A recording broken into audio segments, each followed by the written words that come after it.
30 previews En 30 jours. Yes sir. C'est la 6e. C'est la 6e preview.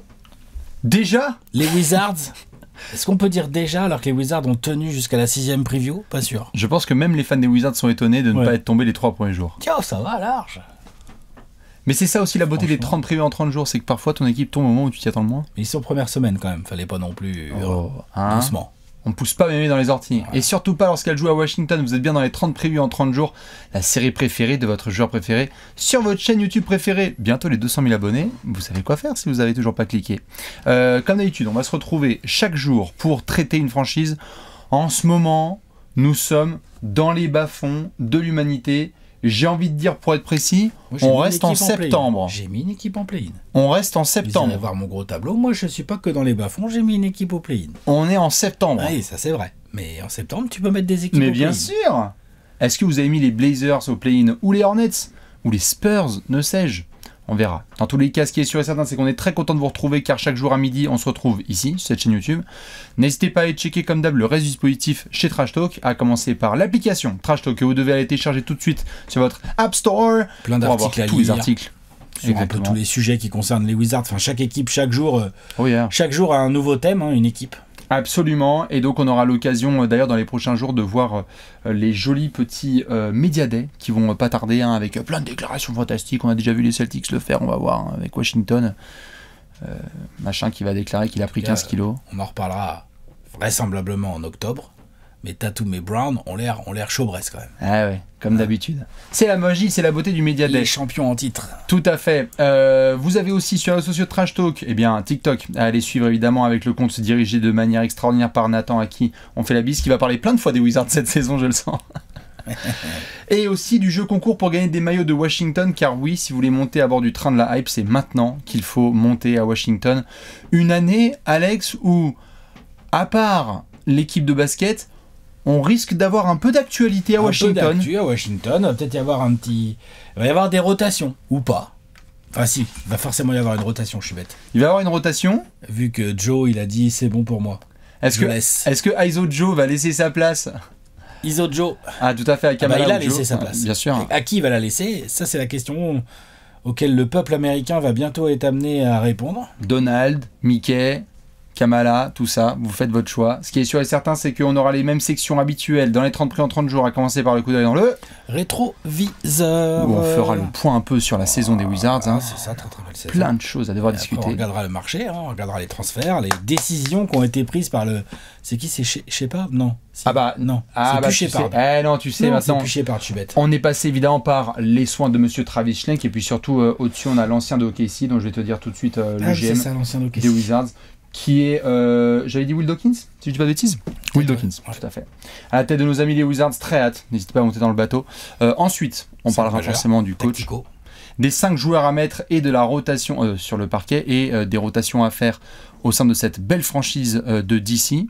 Question de la mort ensuite. Question de la mort, grosse question de la mort. Il y a de quoi faire. Washington, tout à fait. Et puis ensuite, on ira voir le peuple pour le trophée du The Gerrard, Gerrard Thor, qui est déjà sur la table, tu vois. Il est prêt. Il est prêt à bondir. Ouais. Traditionnellement, Washington est une équipe de Gerrard. C'est vrai ou pas? Traditionnellement. Est-ce que ce sont les... C'est une équipe qui a quand même fait jouer Nick Young en même temps que Javal McGee et que... André Blatch. Et oui. oui. André Blatch. Bien sûr. André. Pour ne pas parler de Gilbert Arenas et des guns dans le truc, Javaris Crittenton qui est en prison. Salut Javaris, même si tu regardes. Même l'époque, John Wall, tout ça, il y avait du... Ah oui, Kelly Oubre, autoporteur, des gens formidables. C'est une équipe, traditionnellement, il y a du Gerrard, on va voir ce qu'on a cette année. Sujet du bac l'année prochaine, les Wizards, les Kings de l'Est. À voir. Et puis on se finira avec un petit pronostic, histoire de vous donner l'avenir et bien évidemment des codes sympas, le nombre de wins des Wizards, enfin tout ça. Et toujours entre 0 et 40. Vraiment le total de victoires des Wizards, jamais trop haut, souvent très bas. On aura l'occasion de se marrer là-dessus, car oui, il y a des trous encore dans le classement et on se demande où vous avez posé les Wizards. On est bon à peu près sur les rappels. Comme d'hab, Léon sera là pour les transitions. N'hésitez pas, vous comme d'hab, à participer, notamment dans les commentaires, parce que je vois qu'il y en a plein qui se ramènent en avril et qui disent moi j'avais annoncé... Non. Si vous annoncez, c'est là. Si t'annonces entre deux binous le soir à tes potes au bar, ça compte pas. À consommer avec modération. Ouais, à consommer avec modération, surtout quand tu fais des pronostics. Tout à fait. On est bon, mon cher Alex? Ouais, c'est bon. Eh bien écoute, on va pouvoir démarrer tout de suite avec la première section. Et si ça te va, attention, pour aller jusqu'au Capitole, parfois il faut baisser la fenêtre. Il faut surtout regarder dans le rétroviseur. Regardons la saison précédente des Wizards qui a été une très belle saison. Ma foi, 14e de l'Est, 15 victoires, dis donc, pof. 25e offensive rating, 28e defensive rating, 24 joueurs utilisés, c'est plutôt la moyenne haute, mais voilà. Un jeu bien horrible, une ambiance bien bof, un Jordan Poole... voilà, quoi. Sous ses standards. Ouais, ah oui, largement en dessous. Est-ce qu'on est sur une des pires équipes de la Ligue la saison dernière? J'ai envie de dire un gros oui, quand même. N'hésitez pas à suivre Alex sur Twitter si vous voulez des phrases bien objectives comme ça. Oui, bien sûr. Ah ouais, bah oui, là, non, mais je parle de l'équipe de l'année dernière. Je parle de Bien sûr. Ah bah les Wizards étaient une des pires équipes de toute la NBA. Je pense que non, mais au-delà même du résultat comptable, je veux dire, en termes de jeu, de ce que ça dégageait, je veux dire, Wes Unseld a démarré la saison, il a fait 7 victoires, 36 défaites. Bien. Brian Keefe. Je sais pas s'il porte bien son nom lui, parce que derrière il s'est pris un petit 8. Non, mais dans le sens, est-ce qu'il a vraiment kiffé quoi? Il s'est pris un petit 8 victoires, 31 défaites. Donc au niveau comptable, bon bah voilà, dans les bas-fonds, on vise la draft, tout ça. Bien sûr, sachant que on est quand même dans une situation assez rare, qui est quand même, comme tu l'as bien dit en tout début, 15 victoires, 14e de l'Est. C'est-à-dire que même avec 15 victoires, t'es pas dernier. T'es pas bottom. Ouais. Salut Pistons, salut les Pistons. Merci Détroit. Merci Détroit, tout à fait. D'ailleurs, à propos, Monsieur le juge, t'étais comment? Parce que moi, putain, j'avais dit 25 wins. Moi, j'en avais 10 de trop. 23. Donc, t'en avais trop aussi, mais un peu moins que moi. Je m'étais bien emballé là. Ouh là, vous m'y reprendrez pas. Vous inquiétez pas, ça ne se reproduira plus. Alex, il y a eu Washington dans les hauteurs, mon gars. 25 wins, j'aurais mis, putain, je m'étais bien emballé. Alors, pace de fou chez nos amis les Wizards dans le jeu. Ça joue vite. Ça joue mal, mais ça le fait vite. Alors, c'est vite fait, mal fait. On n'a pas dit qu'on allait mettre la balle dans le panier, mais on y va vite. Par contre, ça blinde. Remise en jeu. Allez, tac. On y va sur remise en jeu, sur rebond défensif, surtout. Kuzma a fait le boulot. Kuzma a fait le boulot. Voilà, on va des positifs un peu. Il a fait le boulot. Kyle Kuzma a fait une belle saison. Franchement, non. Impeccable là-dessus, parce qu'il faisait partie notamment des joueurs qui avaient été prolongés par le passé. On se demandait s'il allait être transféré. Kyle Kuzma fait une très belle saison solide, notamment en dehors de la production, sur cet aspect de joueur qui devient de plus en plus posé en NBA, c'est-à-dire célébré par ses coéquipiers, célébré par le management. Kuzma est devenu un joueur important dans le vestiaire de Washington, ce qui n'était pas du tout une phrase garantie. Donc on peut lui donner ça. Tu veux parler de positif? Deni Avdija a réussi à progresser dans ce bazar. Superbe saison. Respect.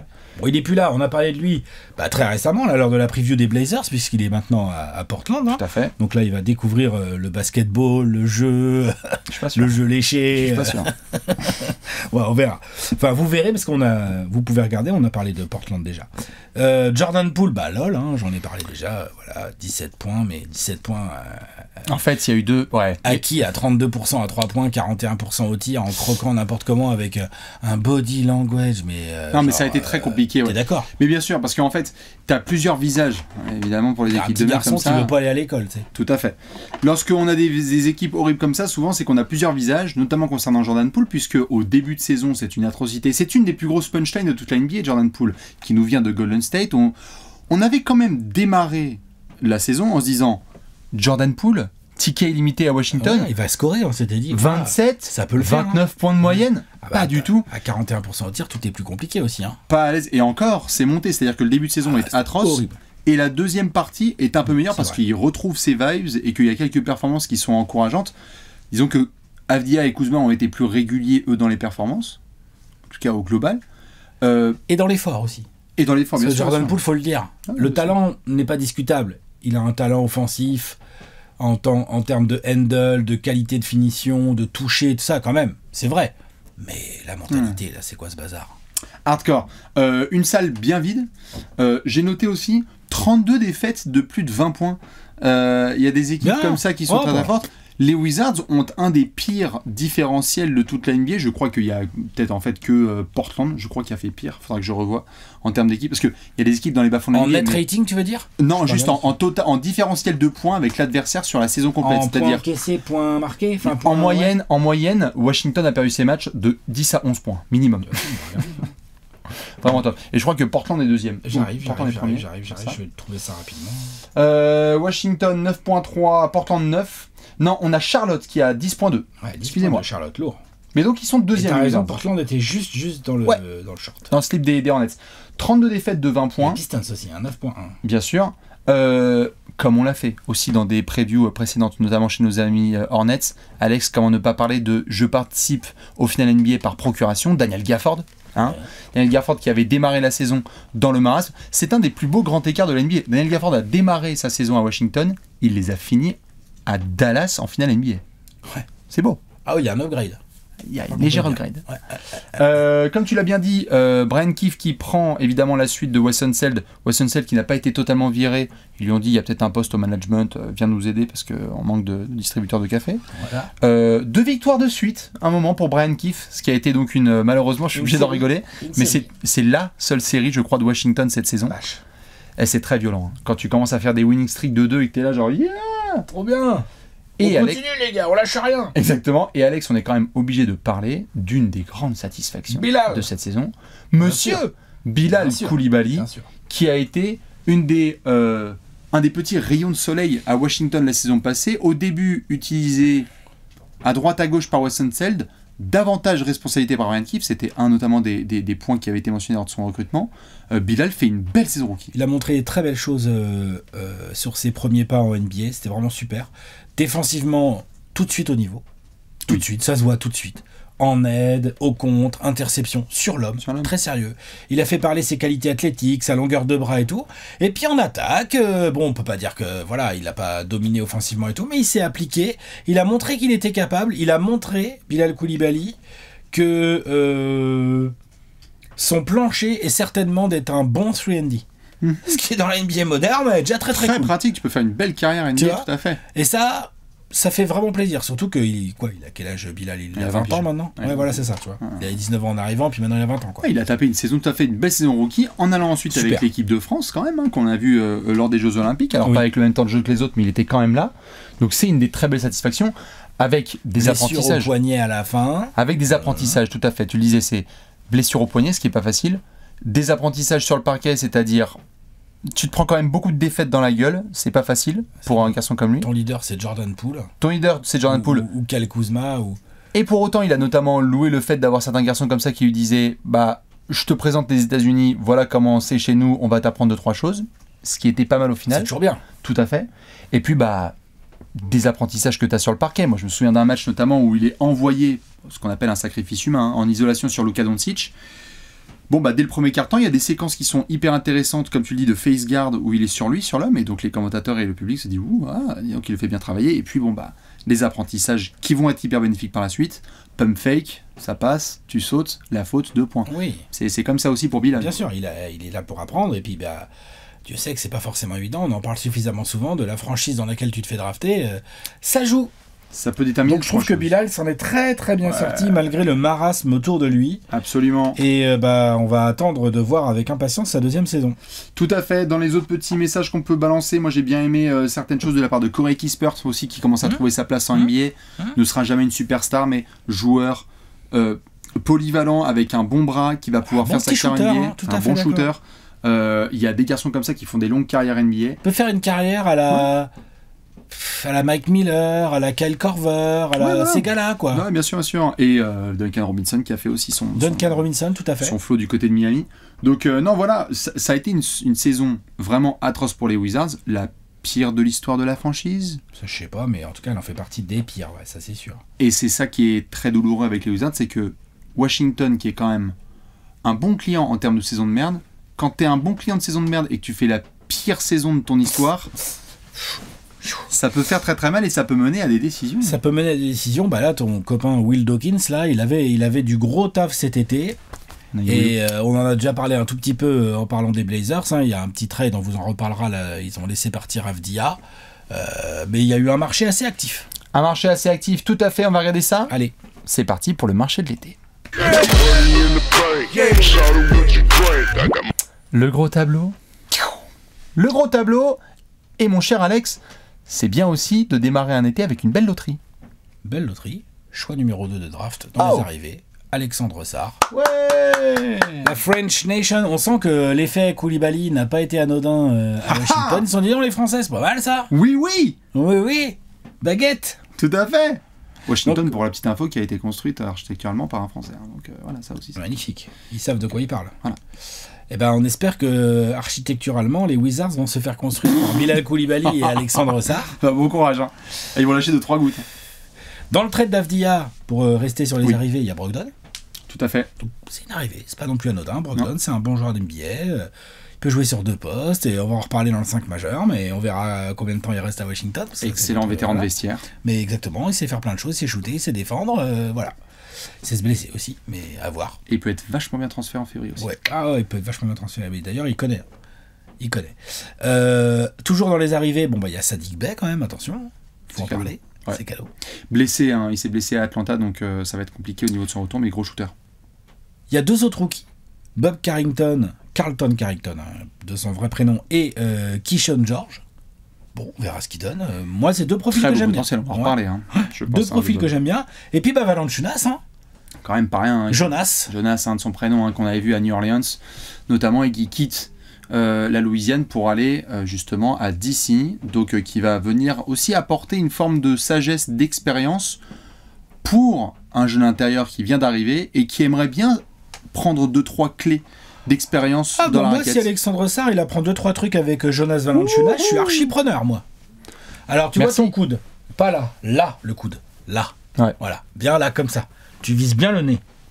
GM bien aimé double-double. Grosse longue carrière. Titre. Non, ça peut être super pour Alex Sarr, qui est évidemment un petit peu la figure dominante de ce recrutement. Numéro 2 de draft, c'est important, hein, bien sûr. Il y a des garçons qui se sont en allés. Tu parlais de Deni Avdia, et après on peut... Tyus Jones aussi. De Landry Shamet, mais c'est Tyus Jones en fait, quelque part, tout à fait. Ils ont récupéré l'année dernière Tyus Jones sur des trades, et donc c'était un des garçons qui pouvait représenter une forme d'expérience et de stabilité dans le vestiaire. En fait, tu remplaces Tyus Jones par Malcolm Brogdon, qui a été très apprécié, quelle que soit la franchise dans laquelle il a été. Ouais, et puis moi j'apprécie grandement le fait que Tyus Jones vienne à pas cher chez les Phoenix Suns. On en reparlera, bien sûr, pas tout de suite, il n'y a pas d'urgence. Mais meneur, voilà, c'est quand même une vraie perte. Mais c'est vrai que Brogdon remplace largement, possiblement, Brogdon remplace sans problème Tyus Jones. Tout à fait. Et pour finir sur ce marché de l'été, moi j'ai 2 petites notes. La première, c'est évidemment que l'étiquette d'intérimaire est enlevée à Brian Keefe, puisque c'est un coach qui est arrivé en mi-saison et qui est prolongé. Donc ça veut dire aussi que le management croit en sa capacité à développer les jeunes. Hein. Là, on est au stade de développement des jeunes, on va pas se mentir. Et puis, dernier aspect, parce que parfois on en parle dans certaines previews, et je tiens à le faire pour nos amis les Wizards. On respire bien financièrement, là. C'est bien les dépenses, on n'a pas fait de bêtises. Non, on n'a pas fait de bêtises, on est dans des zones tout à fait honnêtes. C'est bien. On est en dessous du premier apron. Tu me diras, vu le résultat... Heureusement. Et on a des joueurs tout à fait transférables. Pas de contrat trop énorme. Bon, Jordan Poole, au vu de la saison qu'il vient de faire, on va dire qu'il est trop payé, mais ça peut vite s'inverser. Il faudra faire gaffe quand même ce que j'appelle les projets en cours, c'est-à-dire que t'es pas trop en galère au niveau contrat, parce que t'as beaucoup de mecs rookies, mais qui, on va dire, voilà, tu parlais de Kispert, voilà, à un moment donné, il faudra prendre une décision. Baldwin Jr., les deux, on verra pour Alexandre Sarr, mais les 2 autres, Keyshawn George et Bob Carrington, on verra. Johnny Davis, voilà. Donc tout ça, ça fait beaucoup de contrats, pour l'instant pas chers, dont il faudra soit se séparer, soit payer. Tout à fait. Et ça, on en reparlera en effet un peu plus tard, puisque là, il n'y a pas de rush. Enfin, je veux dire, c'est des garçons plutôt... Non, mais ça explique leur flexibilité aussi. Tout à fait. Et il y a des garçons qui sont transférables. Et la moitié de l'effectif en contrat rookie, ou j'exagère un peu, mais vous voyez ce que je veux dire. Ouais, tout à fait. Brogdon, Kuzma et même à terme Valanciunas, ce sont des garçons qui sont tout à fait transférables dans des équipes contenders. Donc ça apporte encore de la flexibilité. Tout à fait. Tu peux récupérer des pics ou tu peux bricoler, tout à fait. On a fait là des équipes du bas-fond où on s'est dit tiens, il y a des choix qui sont faits. On va voir où est-ce qu'on positionne Washington cette saison dans la partie pronostic. Mais il y a des équipes qui sont à peu près placées dans les mêmes rangs et qui par contre ont beaucoup plus de sous qui sont engagés. Ah non, tout à fait. Là-dessus, le nettoyage du côté du management de Washington a été fait et bien fait, avec aucun trop gros contrat galère, des contrats tout à fait tradables pour les plus gros, des jeunes, ils auront tout le loisir de dire ok, on mise sur lui, on mise pas sur lui et tout, parce qu'ils ont encore des contrats rookies. Donc non, ça à ce niveau-là c'est bien équilibré. On peut juste citer rapidement la prolongation de Rich Reynolds aussi également. Je crois qu'ils lui ont mis 26 millions ou 27 millions sur 2 ans. Allez. Petit truc tranquille, on verra à quoi il sert exactement. Ouais, voilà. Mais voilà, il est là. Donc si ça vous paraît lointain, l'ère Bradley Beal et Kristaps Porzingis, eh bien on peut aussi prendre le temps de féliciter les managements qui nettoient leurs finances, parce que c'était il y a encore pas longtemps que Billy Porzingis était ultra payé ou ne savait pas s'ils allaient être ultra payés. C'est le début de toute reconstruction. Tu peux pas reconstruire avec une masse salariale complètement embourbée, c'est impossible. Ah mais on vient de faire la prix de Portland, je comprends pas. Voilà. Mais avant, on avait parlé, il me semble... des Hornets, tout va bien. Ouais, voilà. Et des Spurs, on a parlé des Nets aussi, un peu avant. Et les Nets, ça nettoie, par exemple, tu vois. Bravo Washington. Moi, comme je vous ai dit la dernière, et déjà, je suis depuis longtemps dans le wagon des Wizards. J'aime bien les projets comme ça. Là. Allez, vous verrez dans 8 ans, on aura été avant la hype. On est bon sur le marché. Dans 8 ans, quand ils seront au play-in. Ouais, t'en souviens quelle reconstruction. On est bon sur le marché de l'été ou pas? Ouais, on est bon. On va aller voir dans le bureau de Brian Keefe si ça kiffe ou pas. Tu es prêt? Allez, vas-y. C'est parti, on va parler de tout ça dans le 5 majeur.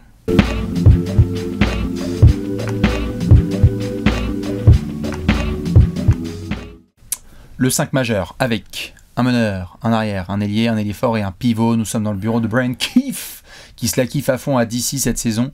Et donc, comme d'habitude, on va essayer de voir qui sont les joueurs dans le 5 majeur et qui sont ceux en rotation. Avant ça, les 11, le petit visuel avec l'effectif de Washington. Comme d'habitude, Alex, je te pose la question. Y a-t-il des verrous dans ce 5 majeur? Et si oui, combien? Oui, il y a des verrous.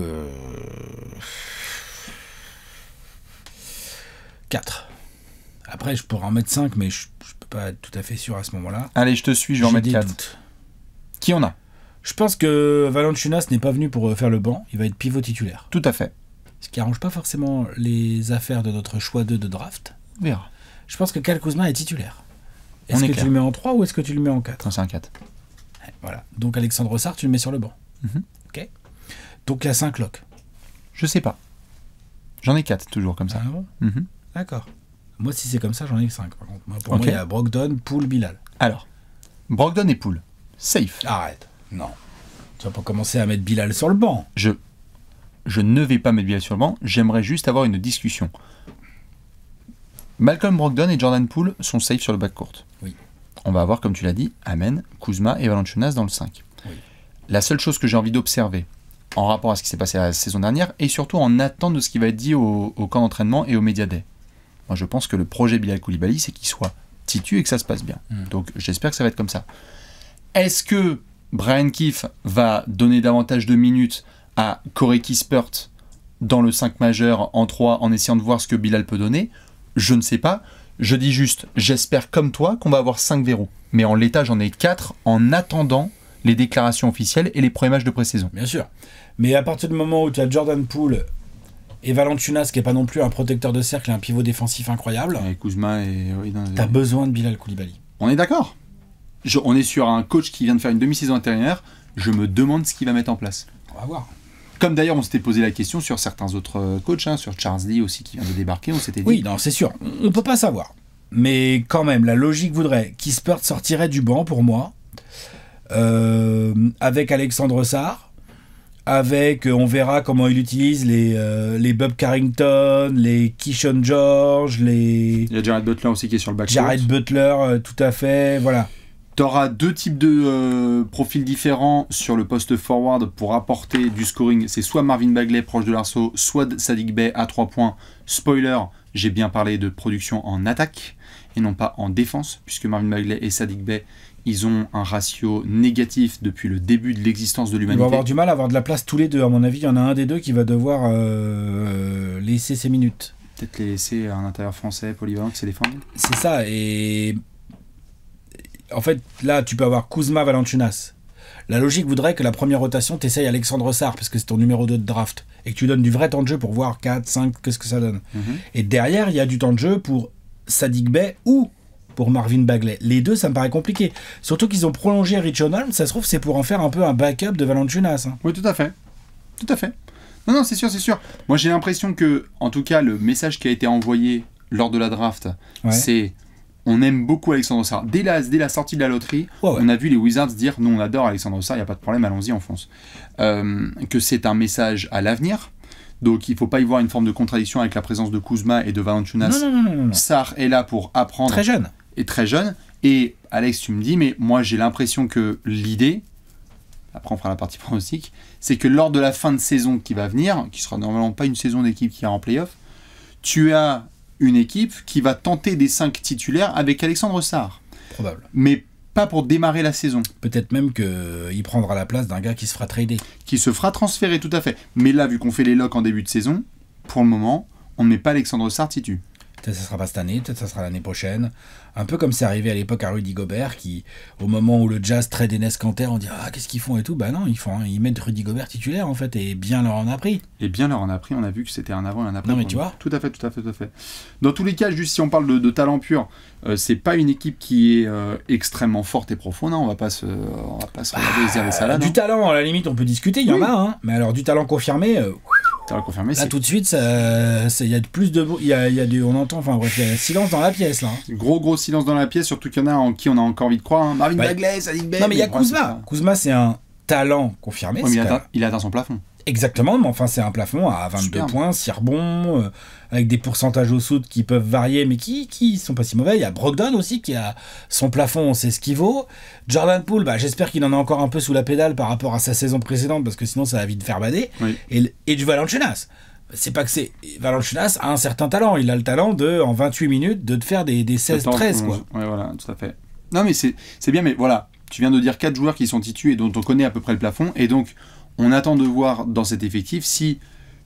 C'est toujours le cas dans ces grosses reconstructions, c'est de voir s'il y a quelqu'un qui sort un petit peu du lot. Là, il y a des attentes autour de Bilal, il y a des attentes autour de Alexandre Sarr, il y a eu une Summer League intéressante de Bob Carrington, et donc on va voir avec Keyshawn George aussi ce que ça peut donner. Donc, tu aimerais... En fait, le pari qu'ils avaient fait notamment sur Johnny Davis n'a pas marché. En tout cas, pour le moment. C'est clair que pour l'instant, c'est plus un bust, un flop que flop de ouf. Tout à fait. Alors que moi, j'adore et adorais ce joueur. Sur le papier, le profil était cool. Hein. Ouais. Donc, c'est une équipe qui, sur le papier, sent très très bon la draft 2025. Ah oui, bien sûr. On va pas se mentir. Ah, mais ils sont en train de regarder des vidéos de Nolan Traoré et de Bradley. Et de Cooper Flag. Cooper Flag et tout ça, quoi. Et de VJ Edgecombe, assure. Non, c'est vrai. Oui, tout à fait. Voilà un peu pour les rotations, mais bon, en gros, on va voir qui va se faire transférer et on espère que Bilal sera très vite titulaire. Bilal, moi, je pense que oui. Moi, c'est plus Alexandre Sarr. L'année dernière, 63 matchs de Bilal, 15 en tant que titu. Ouais. Corey Kispert, dont je parlais, 80 matchs, 22 en tant que titu. Donc, mon interrogation juste... Il y avait Avdia aussi l'année dernière. Et il y avait Avdia, donc il y a une interrogation là-dessus. Et après, pour le reste, on va voir qui fait sa place. L'avantage, en tout cas, c'est que quand il y a une franchise NBA comme ça, où tu as des gens qui doivent se faire la place, il y a souvent des belles surprises. Donc, oui, on peut avoir des belles surprises cette saison. C'est au moins, pour nos deux Frenchies, cet effectif, quand tu le regardes, t'es pas là en train de te dire « Putain, comment ils vont faire ? Waouh, il y a trop de monde sur leur poste, incroyable !» Non. Là, dans l'absolu, le moindre trade peut leur ouvrir le 5 majeur, et même s'ils sont pas titulaires, il y a de fortes probabilités pour s'ils sont efficaces sur le terrain, ils vont avoir des minutes. Tout à fait. J'avais un dernier élément, c'est sur notre ami Alexandre Sarr, dont on reparlera, c'est que évidemment, moi je souhaite dans les rotations qu'il puisse y avoir des minutes avec Brogdon, parce qu'il n'y a rien de mieux pour un intérieur comme ça que de pas être avec... Parce que Alexandre Sarr, désolé, hein, Alex Sarr, s'il est la plupart de ses minutes avec Jordan Poole, mon gars, j'espère qu'il est prêt à une carrière compliquée, hein. Parce que ça, c'est tu poses un écran et tu vas faire les poubelles. Ah bah, c'est sûr. Et donc j'aimerais bien qu'il y ait Brogdon parfois avec lui. Parce que Brogdon, vu comment il shoot mal, Poole, là, en ce moment, il y en a à faire des poubelles. Ah ouais. Ouais, mais on n'est pas un numéro de... On n'a pas un Français hyper talentueux comme ça pour qu'il devienne... J'ai pas envie de sortir de nom. Je suis d'accord. Peut-être que d'ailleurs, ça nous emmène gentiment vers une question de la mort, ça. Je suis bien d'accord. Tout à fait. Est-ce que tu es prêt, Alex ? Allez. C'est l'heure de la question de la mort. Pregunta.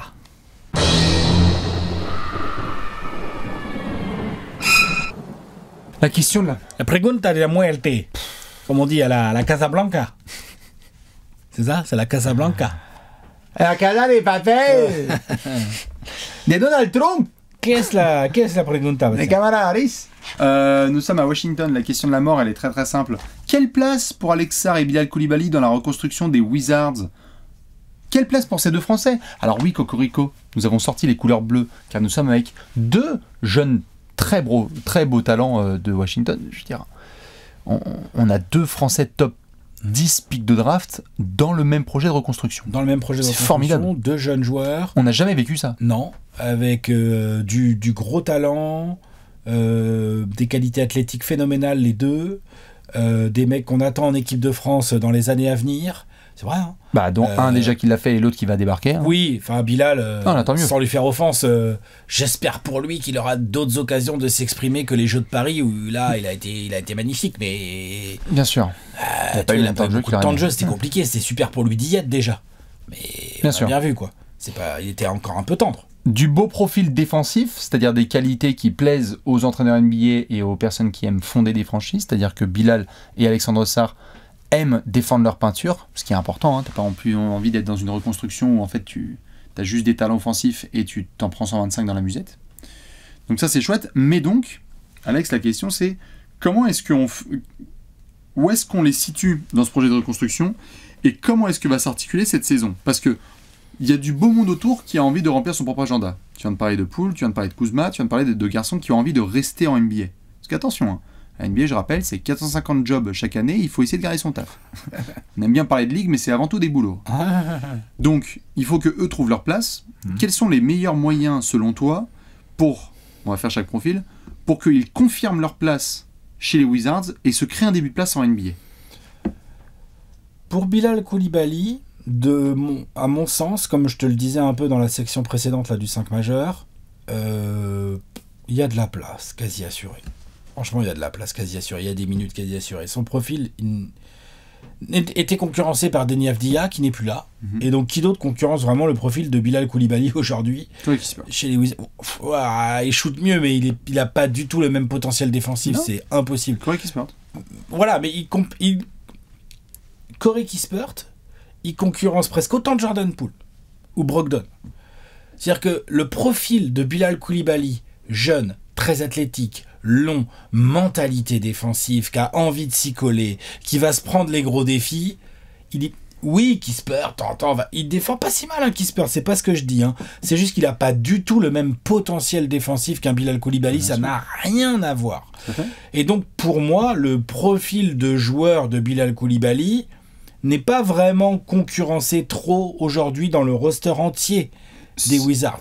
J'entends ce que tu veux dire. Sur le profil à lui-même, il faudra voir ce que devient Keyshawn George, qui est un joueur vraiment long, capable défensivement. Mais il vient d'arriver. Donc Bilal, au moins, l'avantage qu'il a, c'est que lui, il a montré la saison dernière qu'il venait d'arriver, et que il venait d'arriver, c'était pas un problème. Il pouvait aller contrer n'importe qui en chase down, il peut rester devant pas mal de gens où c'est pas si simple de rester devant. Assez intelligent sur les aides, dans les lignes de passe. Enfin, je veux dire, il a montré des trucs défensifs, Bilal Coulibaly. Les Américains font des highlights défensifs de Bilal Coulibaly. Alors, tout à fait. Je sais qu'ils ont tendance parfois, les types des médias, à faire des highlights pour pas grand-chose, mais là, c'est la vérité. Il y a de quoi faire. Tout à fait. Et ce sera tout de même attendu qu'il y ait une forme à définir de progression offensive. C'est-à-dire il va falloir mettre les trois. Il va falloir mettre ses tirs extérieurs, il va falloir être bon balle en main aussi. Moi, j'attends beaucoup de progression de la part de Bilal. Ça se fait pas en quelques mois. Hein.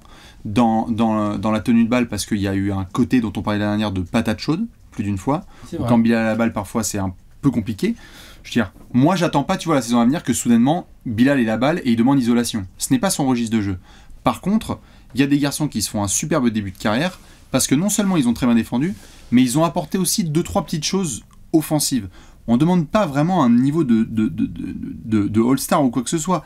J'aimerais qu'il y ait un cap offensif qui soit passé. Parce que, par contre, en NBA, tous les ans, des mecs qui sont tentaculaires avec la mentalité défensive, il y en a. Tous les ans, il y en a qui arrivent. Il y en a qui arrivent. Donc, attention à ne pas se faire prendre cette place-là, ça passera par un progrès offensif. Je suis d'accord. Mais dans l'effectif aujourd'hui de Washington, à part le rookie Keyshawn George, il n'y a pas grand monde dans ce profil. Oui, voilà. Donc il faut qu'il se fasse. Donc cette année, il a pour moi des minutes qui vont forcément tomber dans son escarcelle. Sauf si effectivement, tu as raison, il envoie que des briques ou quoi. Mais l'année dernière, il n'a pas été si mauvais à 3 points. Non. Je suis d'accord avec toi sur la balle en main. Ça une balle. Après, il faut voir aussi comment l'équipe va être articulée. Parce qu'avec un Valanciunas et un Brogdon, ça peut jouer un peu moins vite. Après, on verra ce que veut faire Brian Keefe, hein, mais tu sais, tu parlais de la pace tout à l'heure, on s'est foutu de leur gueule. Non. Avec Valanciunas et Brogdon, a priori, t'es un peu moins en mode run and gun. Pour le moment, puisque après, avec Sarr, Coulibaly et avec Buzz Carrington, ça va aller plus vite. Hein. Évidemment, mais après, il faudra voir dans quel genre. Mais donc, Bilal, pour moi, est capable de jouer un peu dans les deux styles. Oui. Et ça, c'est pratique aussi. Donc, non, j'ai pas trop de sujets. Je pense que Bilal Coulibaly, au moins en début de saison, après, à lui de bien utiliser ses minutes, mais il va en avoir des minutes. Il va en avoir des vraies grosses minutes. Que fait-il au-delà défensivement de ses minutes? C'est-à-dire que là, par exemple, en production, dans une année terrible, il était allé à 8 points, 4 rebonds et quasiment 2 interceptions. Est-ce qu'on peut essayer de gratter minimum les 10 points de moyenne de Bilal Coulibaly, par exemple? 2 interceptions, Bilal, putain. Quasiment, 1,7. Hein. Non, c'est les passes. Ah, c'est les passes, une interception, un contre. Ouais. Mais 4 rebonds. C'est une interception et un compte. Mais déjà une interception et un compte de moyenne. à 3 points, ouais. Bon. Et une interception et un compte de moyenne en moins de 30 minutes de jeu, c'était déjà très très bien pour lui en tant que rookie. Je pense qu'il aura des minutes. Je pense qu'il va être beaucoup utilisé sur des missions défensives où le coach n'aura pas forcément trop d'autres gars à mettre. Non, c'est sûr. À lui d'être efficace sans ballon en catch and shoot. Au moins ça. Sur les close-out, aller vers le panier parce qu'il a les qualités athlétiques. Il a les qualités athlétiques. Et les mecs comme Brogdon ou Valanciunas seront largement capables de le servir quand ça cut. Oui. Donc voilà, j'ai pas trop d'inquiétude sur le temps de jeu de Bilal Coulibaly. Moi non plus. Il y a un aspect du jeu que je vais aussi surveiller, c'est l'agressivité vers le panier. C'est-à-dire que dans une équipe de Washington où il n'y a pas non plus des mecs qui vont prendre des palanqués de lancer francs. C'est Poole qui est censé faire ça normalement. Bah tu vois, la dernière 3,6 de moyenne, c'était Deni Avdija, celui qui provoquait le plus de lancers, Deni Avdija. Ouais, c'est pas possible. Derrière, il y avait Kuzma et Jordan Poole qui sont à quasiment 3 lancers tentés. Washington doit céder aussi offensivement. Bilal, je pense qu'avec une faute de plus provoquée par match en allant au panier, tu passes à 4 lancers de moyenne. C'est déjà très très bien pour un joueur comme lui. J'aimerais bien qu'il y ait aussi cette agressivité là vers le panier, parce qu'il peut. Il peut. Ça c'est pour Bilal. Pour Alex Sarr, le projet est un petit peu différent, parce que comme tu l'as dit, il y a du monde devant, et il y a moins de statut d'indéboulonnable starter dès sa première minute NBA. Disons que Kuzma Valanciunas, défensivement, on va voir ce que ça donne. C'est là aussi où Alexandre Sarr va avoir son mot à dire. Je confirme. Mais offensivement, si ça se trouve, Kuzma Valanciunas, offensivement, ça se trouve, c'est 35 points tous les soirs et 15 rebonds. Non Redis, pardon. 35 points, 15 rebonds à 2. Pour Kuzma et Valanciunas. Oh ouais, même tu plus, vois, ça, je pense. Voilà, minime. Donc, même plus. On verra comment ils veulent jouer. On verra comment Brian Keefe voit Alexandre Sarr. Est-ce qu'il l'utilise plutôt derrière Kuzma ou est-ce qu'il l'utilise plutôt derrière Valanciunas? J'ai l'impression que ça va être un futur 5. Oui, peut-être. L'avantage, c'est que Valanciunas, toute sa carrière, c'est jamais été un joueur à 38 minutes par match. Non. Il y a des minutes derrière Valanciunas. Il y en a un peu moins derrière Kuzma. Ah ouais. Il y en a moins. Ouais, bien sûr. Mais il y en a. Ouais. Il y en a forcément. Surtout qu'on l'a redit, on le redit, Kuzma a un contrat... je serais pas du tout surpris qu'il se fasse trader en cours de saison. Tout à fait. Il y a un garçon à surveiller, parce que lui, il a un registre assez différent, c'est qu'il est beaucoup plus prêt offensivement, mais c'est une quiche défensive, c'est Marvin Bagley, qui est un petit peu plus un grand intérieur capable de prendre des minutes à Sarr sur le poste 5, parce qu'en fait, Marvin Bagley t'en prend 10, mais t'espères qu'il va en mettre 15, grosso merdo. Ouais. Sarr, en fait, encore une fois, sur le profil très différent de Bilal Coulibaly, mais dans une question qui est similaire, est-ce que, comme on l'a vu en Summer League, avec évidemment un concept très différent et un style de jeu qui était compliqué à Summer League pour les intérieurs, mais où il doit rentrer ses tirs extérieurs, est-ce que Alex Sarr peut montrer assez rapidement que il a suffisamment offensivement pour que en fait, la discussion n'existe pas avec un mec comme Bagley, par exemple? Bah, il faut. Il va devoir. C'est pas le cas, c'est chaud. C'est ça. Et d'ailleurs, on a vu des rookies qui, en saison de démarrage de NBA, sont des excellents sixièmes. On a vu Bénédicte Mathurin, qui avait été un très très gros choix de draft, qui a fait une très belle entame de carrière NBA en étant remplaçant à Indiana. Oui. C'est des registres très différents, mais peut-être que Alex Sarr aussi doit prendre une page de ce bouquin en disant moi, j'ai peut-être pas été titu, mais alors par contre, mon gars, j'ai fait une saison rookie. Oui, c'est vrai. Je te dis aussi comment le coach le voit. Est-ce que Brian Keefe va l'utiliser en protecteur de cercle du poste 5 en lui disant mec, faut prendre des rebonds et faut me contrer tout ça, je veux que tu deviennes déjà soit un bon rim runner et on va reparler de la suite. Ou est-ce que assez rapidement il va l'essayer à côté de Valanciunas en se disant ça peut être intéressant, il a la mobilité et tout, et là par contre il va falloir rentrer les 3 points. Tout à fait. Beaucoup plus que s'il est en 5. Tu me disais en side question un petit peu comment éclaircir le projet de reconstruction. Disons que les deux Français sont au cœur de ça. C'est-à-dire que Brian Keefe, là, il va peut-être subir des trades qu'il n'aura pas choisis en cours de saison. Peut-être qu'en cours de saison, Will Dawkins, il va en avoir. Il fait au fait, Kuzma, il part à New Orleans. Je pense qu'il est déjà prêt. Ou il part à je sais pas quoi, bien sûr. Mais il peut peut-être pas savoir ce qu'il aura comme contrepartie. Donc il va devoir s'adapter. Et donc, a priori, ces deux jeunes Français qu'il a dans son effectif, qui ont été draftés haut, font partie du projet de reconstruction des Wizards. Et donc, ce serait surprenant qu'il n'essaye pas au moins de trouver le bon équilibre avec eux dans la rotation. Ça, c'est une opportunité à saisir. Donc, pour éclaircir le projet de reconstruction des Wizards, il y a pas mal de points, mais faut absolument trouver le moyen de faire mieux jouer Poole ou faut le trader. Le problème, c'est que pour l'instant, sa valeur, là, entre son contrat et la saison qu'il vient de faire, l'attitude et tout, qui a envie de le prendre, voilà, c'est compliqué. Valanciunas, ça se trouve, il fait une demi-saison et il repart en trade parce que les équipes vont dire il y a un contender qui va dire ça en sortant de banc. J'ai trop envie, c'est trop bien, là, moi je le veux, mon double-double, tu vois, en 18 minutes. Et il y a Kuzma. Mais après, éventuellement Brogdon. Mais après, autour, Brian Keefe, il le sait. C'est du Butler, c'est du Keyshawn George, c'est du éventuellement ressusciter Anthony Davis, c'est utiliser Kispert, Koulibaly, Johnny Davis, pardon, pas Anthony Davis. Johnny Davis, que Anthony Davis, je pense qu'il utiliserait au Wizards. Il n'aura pas besoin d'être ressuscité. Je pense qu'il serait titulaire. Et du coup, dans ce projet-là, il y a Bilal Koulibaly et il y a Alexandre Sarr, obligatoirement. Alors, j'allais te poser une question là-dessus et je veux bien l'avis des gens qui entendent cette question. Est-ce que à la fin de la saison, Bilal Koulibaly et Alexandre Sarr sont 2 titulaires indiscutables des Washington Wizards?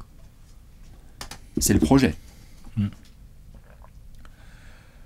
C'est-à-dire, est-ce qu'on va voir des matchs ensemble, Alex, fin mars, tu sais, les fameux matchs de fin de saison, où on va dire 1h du mat, on se ramène devant la téloche, et lorsque tu vois le starting line-up, t'as machin, Bilal, Alex Sarr. Et on se dit, il y a 2 Français titulaires dans une équipe NBA? Je pense que c'est possible. Au moindre trade, ça peut tomber, en fait. Moindre trade, ça peut tomber, donc je te dirais plutôt oui.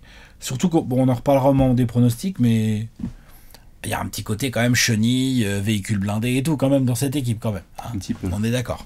Donc ça peut être un avantage pour les jeunes joueurs, puisqu'à un moment donné, tu shut down un peu tout ça et tu fais jouer les jeunes. Allez, on verra si c'est janvier ou février le shutdown, mais c'est vrai que ça a plutôt cette tête-là. Dites-nous ce que vous pensez de cette question de la mort. On va peut-être se pencher sur le peuple. Allez, on Gérarde. C'est l'heure du Gérard d'or.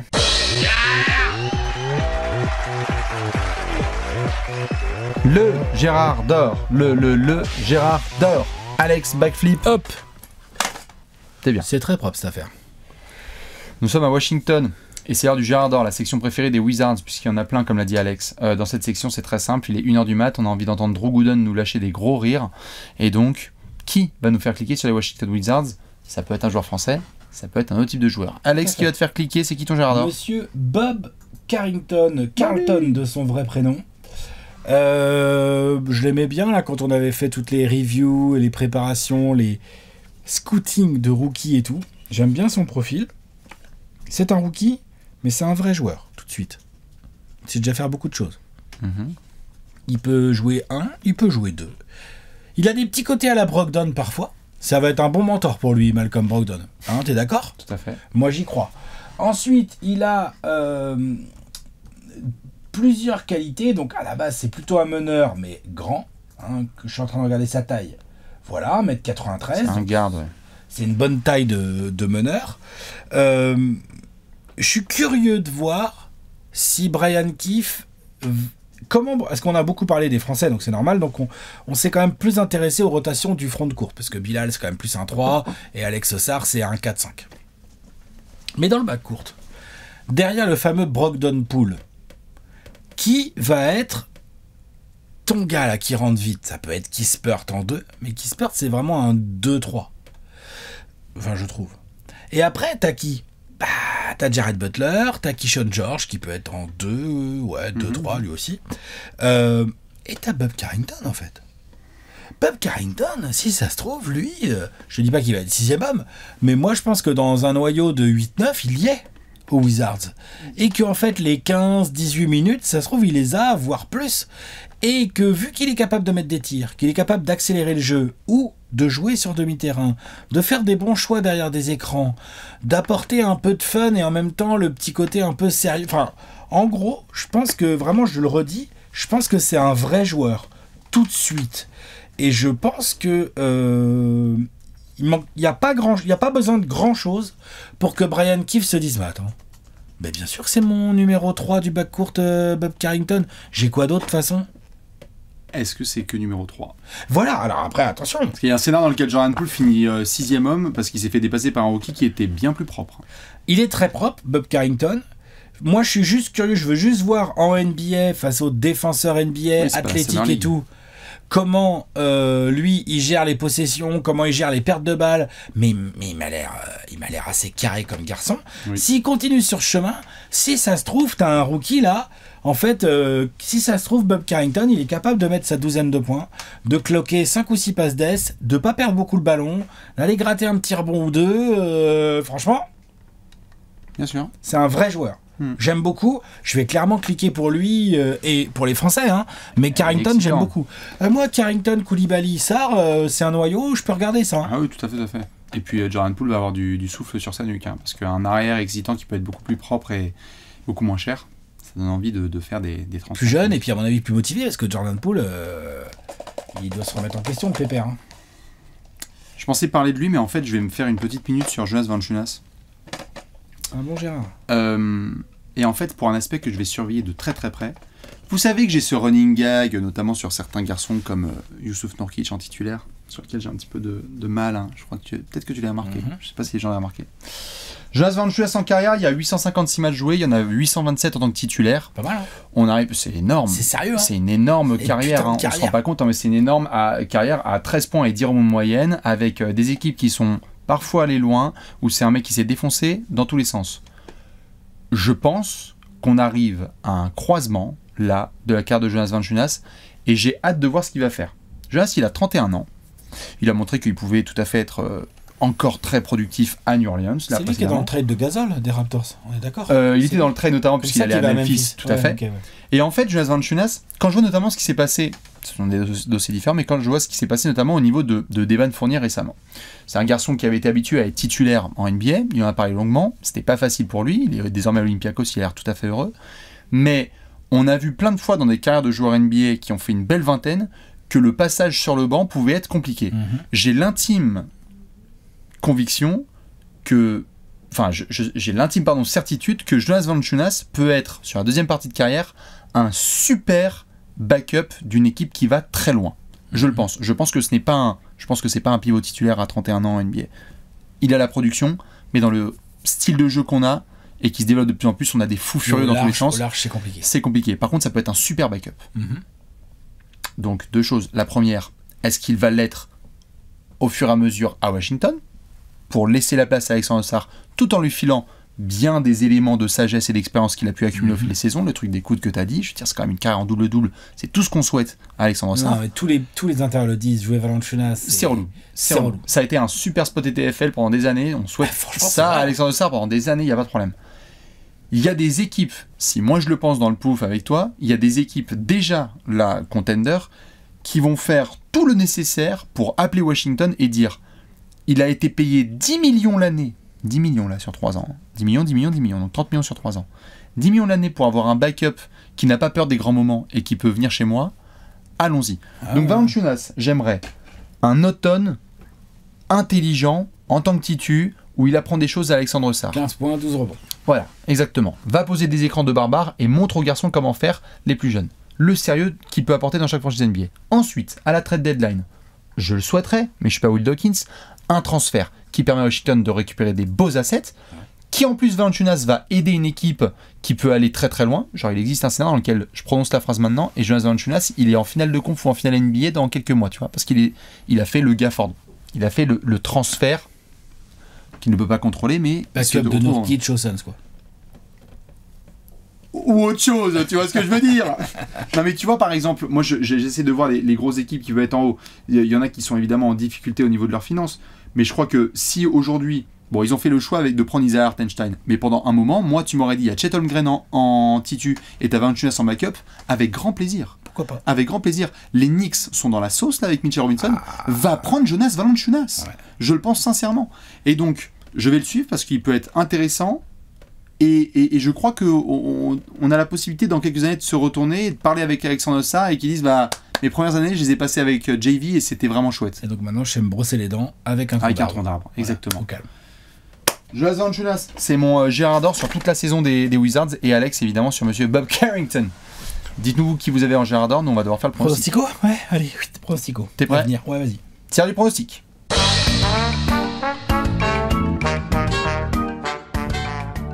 Pronostic time. Pronostico. Nous sommes à Washington et dans cette section c'est très simple, on vous raconte l'avenir avec Alexinator, 24 secondes pour Alex, 24 secondes pour Bibi. Avant ça on fait les rappels importants. Rappel important, bandeau jaune qui s'affiche en bas de votre écran. Ne misez pas l'argent que vous ne pouvez pas vous permettre de perdre, même si vous avez une confiance aveugle en nos pronostics. Attention quand même, attention. Attention, hashtag faites pas les bolos. Est-ce qu'on a un petit prono justement sur ces pour les gens intelligents? On a une cote qui nous est proposée par nos potos de Paris Sport en ligne qui concerne un Français. Alexandre Sarr va prendre au moins 7,5 rebonds de moyenne par match. Au moins 8 quoi. Oui, parce que 7,5 c'est balèze à faire. Au moins 8 rebonds par match de moyenne. Moyenne, hein. Elle est à 1,75, elle est boostée à 2. J'ai envie de dire c'est tout à fait faisable, ça va surtout se jouer sur ses minutes. Sur le temps de jeu, exactement. S'il a des vraies minutes, genre 26, 28 minutes ou quoi, et s'il a pas 8 rebonds, c'est nous qui allons faire des apéros en mode oh, bon Lopez, on se réveille. Ouais. non, on le souhaite. Ouais, c'est faisable. Encore une fois, c'est une histoire de temps de jeu, je suis bien d'accord. Temps de jeu très important, on en a pas mal parlé là, dans tout le long de cette émission. Évidemment. Il en est large capable. Tout à fait. Est-ce qu'on a un over-under? Ouais, il est à 21,5. Ça a l'air assez propre, non? C'est pas mal. Ça a l'air propre. On cuisine bien. Je suis d'accord, ouais. Faut être pertinent à Washington cette année. Dites-nous, évidemment, si vous êtes d'accord avec cet over-under, on va surtout avoir l'heure de donner le pronostic. Alex, est-ce que tu es prêt? Ouais, je suis prêt. 24 secondes pour donner l'avenir des Wizards. 3-2-1, Ramon Sessions. 20 victoires pour les Wizards cette saison. Je leur en donne 5 de plus que l'année dernière. J'espère que c'est pas 5 de trop. Ça me les met 14e à l'Est dans mon tableau. L'équipe est faible.